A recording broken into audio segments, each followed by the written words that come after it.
Hey, what's up everybody? Welcome to the another Python crash course. स्वागत छ साथीहरु सबैजनालाई अर्को पाइथनको कोर्समा। यो कोर्समा चाहिँ हामी स्ट्रिङ फर्मेटिङमा काम गर्छौं। स्ट्रिङ फर्मेटिङ भन्दा नि स्ट्रिङ के हो? String in Python. मैले यसलाई कन्ट्रोल एस गरेर सेभ गर्छु, तपाईहरुले सेभ गर्नु होला र म स्ट्रिङको नाम दिन्छु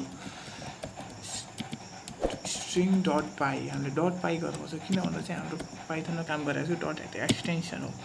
string in Python. String is the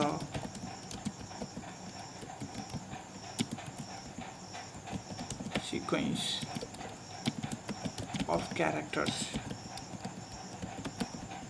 sequence of characters जस्तै हामी असाइन गरौँ हैन, जस्तै नेम लेख्छु मैले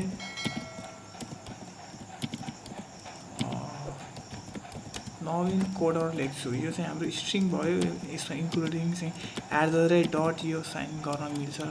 नवीन कोडर एडर गर्छु र यो कुरालाई मैले प्रिन्ट गर्छु भने पछाडी चाहिँ हाम्रो तपाईले थाहै सक्नुभयो प्रिन्ट फंक्सन कन्ट्रोल बी गर्छु नवीन कोडर भन्ने एक्सपेक्टेड आउटपुट आएको छ। यो चाहिँ हाम्रो स्ट्रिङ भयो। हाम्रो नवीन भन्ने एउटा नेम भन्ने भेरिएबल छ, त्यसमा चाहिँ हाम्रो स्ट्रिङ छ।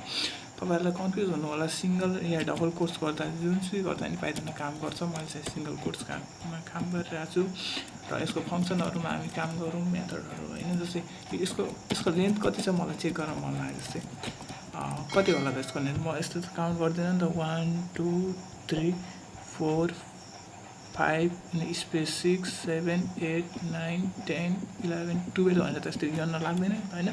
त्यही भएर लेन्थ भन्ने एउटा हाम्रो फंक्सन छ अनि त्यसमा चाहिँ हामीले नेम गर्छौं र कतिवटा यसको लेन्थ छ ठ्याक्कै हामी 12 वटा छ।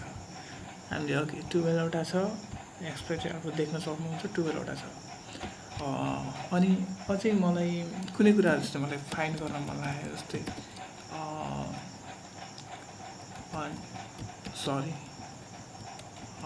जस्तै कुनै कुरा फाइन्ड गर्न नेम डट फाइन्ड नवीन फाइन्ड गर्न मन लाग्यो। 0 इन्डेक्समा चाहिँ नवीन छ किन भन्दा चाहिँ यो हाम्रो 0 इन्डेक्स हुन्छ हैन ओभरअलमा। अनि यता चाहिँ कोडर जस्तै मैले कोडर 2 गर्दा चाहिँ 1 इन्डेक्स आउनु पर्छ। तपाईहरुले देख्न सक्नुहुन्छ कोडर @ अनि इन्डेक्स चाहिँ 16 आएको छ हैन। जस्तै कस्तो भन्दा चाहिँ यस्तो आएको छ र जस्तै म यो मेरो कुराहरुलाई म क्यापिटलाइज गर्न चाहन्छु। जस्तै माथिको सबै स्मल लेटरमा छ र मलाई यसलाई क्यापिटल गर्न मन लाग्यो। क्यापिटलाइज प्लग अनि सबै कुरा capital. Oh my god spelling mistake भएको छ। स्पेलिङ मिस्टेक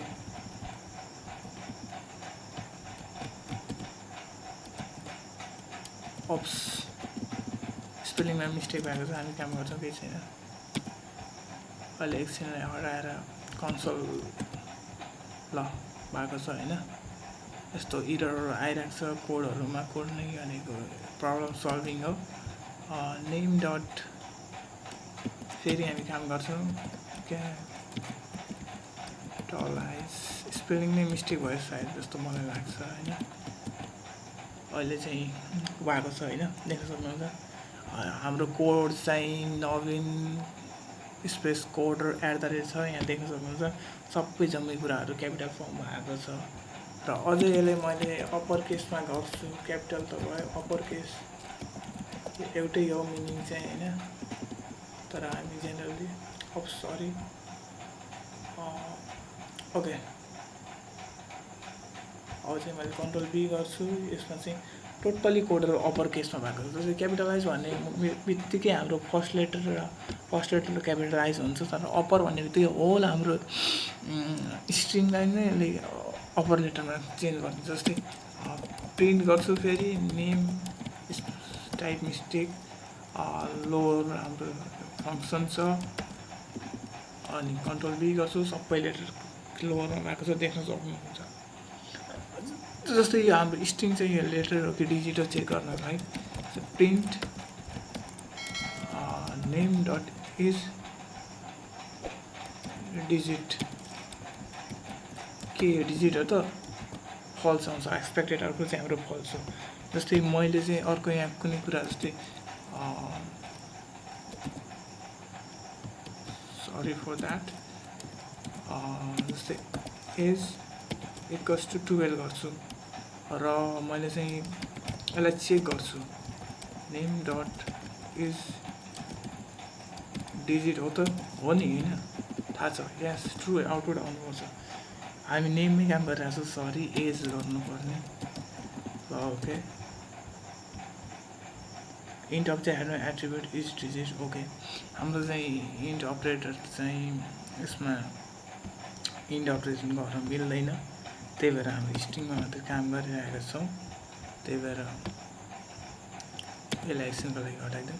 कस्तो कस्तो भन्दा चाहिँ यस्तो गर्न मिल्छ, एज इक्वल्स टु हाम्रो स्ट्रिङभित्र 12 गर्छौँ, कमेन्ट आउटबाट हामीले कन्ट्रोल बी गर्छु ट्रु। अहिले एक्सपेक्टेड आउटपुट आएको छ ट्रु, यो हाम्रो डिजिट हो नि त होइन। स्ट्रिङको फङ्सनमा हामीले अघि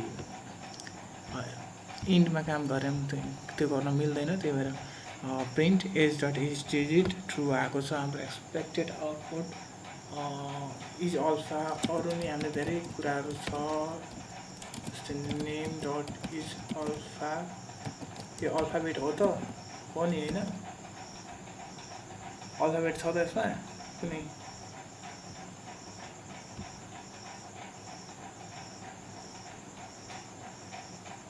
फल्स आएको छ। र जस्तै मलाई कुनै कुराहरू जस्तै काउन्ट गर्न मन लाग्यो, जस्तै प्रिन्ट नेम डट काउन्ट, जस्तै ओ कतिवटा छ यसमा काउन्ट गर्नलाई चाहिँ एउटा छ होइन, एक्सपेक्टेड आउटपुट 1 नै हुनुपर्छ, 1 आएको छ देख्न सक्नुहुन्छ तपाईँहरू होइन। जस्तै जस्तै मैले चाहिँ यहाँ कतिवटा छ काउन्ट गर्छु, 2टा छ, थाहा छ, देख्न सक्नुहुन्छ। त्यही पनि हाम्रो प्रोग्राममा 2 आएको छ, विच इज एब्सोल्युटली फाइन, र काउन्ट गरिरहेको छ। जस्तै मलाई कुनै कुराहरू रिप्लेस गर्न मन लाग्यो, जस्तै म माथि गर्छु, किन भन्दा चाहिँ प्लास्टिक गर्छु, प्रिन्ट कोडरलाई चाहिँ मैले बेसिकल्ली यसले चाहिँ 2टा प्यारामिटर लग्छ होइन। जस्तै सुरुको चाहिँ म यहाँ इक्जाम्पल दिन चाहन्छु, सुरुको चाहिँ इनिसियल, अर्को चाहिँ फाइनल हुन्छ क्या। जस्तै इनिसियलमा चाहिँ के छ त, मेरो कोडर @बाट चाहिँ म के चेन्ज गर्न चाहन्छु, कोड हन्टरमा चेन्ज गर्न चाहन्छु, र देख्न सक्नुहुन्छ एक्सपेक्टेड आउटपुट चाहिँ चेन्ज हुनपर्छ, र हामीले कन्सोललाई माथि खोलेर हेर्छौँ, देख्न सक्नुहुन्छ कोडर @बाट चाहिँ कोड हन्टर भएको छ। हाम्रो चाहिँ फर्स्ट क्यारेक्टरलाई चाहिँ हामीले कोड हन्टर कोड @गऱ्यौँ, र सेकेन्डलाई चाहिँ हामीले कोड हन्टरमा चेन्ज गरिसकेका छौँ। र आजको लागि यति नै, होप तपाईँहरूले बुझ्नुभयो होला। स्ट्रिङमा चाहिँ स्ट्रिङ भनेको बेसिकल्ली चाहिँ is a character of the sequence including symbols dot, यो कुराहरू हो। र त्यसपछि यसको फङ्सनमा हामीले काम गऱ्यौँ, जस्तै प्रिन्ट अफ लेन्थ, यसको कतिवटा लेन्थ चेक गर्न मिल्यो, यो फङ्सनहरू एकदमै काम लाग्छ, तपाईँहरूले हेर्न सक्नुहुन्छ। फाइन्ड जस्तै कोड कतिवटा इन्डेक्समा छ यो चेक गर्न मिल्छ, र यसलाई क्यापिटलाइज गर्ने हो। र अप्पर होल हाम्रो स्ट्रिङलाई चाहिँ अप्परमा चेन्ज गऱ्यौँ, र होललाई चाहिँ लोवरमा चेन्ज गऱ्यौँ, र नेम चाहिँ यो डिजिट हो कि के हो चेक गऱ्यौँ हामीले। र त्यस पछाडि चाहिँ हामीले यो कतिवटा काउन्ट्स गऱ्यौँ, सबै कुराहरू यो चाहिँ हामीले रिप्लेस हामीले चाहिँ यसमा प्रिन्ट कोडरमा त गरेका छौँ, सरी फर द्याट होइन। जस्तै नेम डट रिप्लेस गर्नुपर्छ, र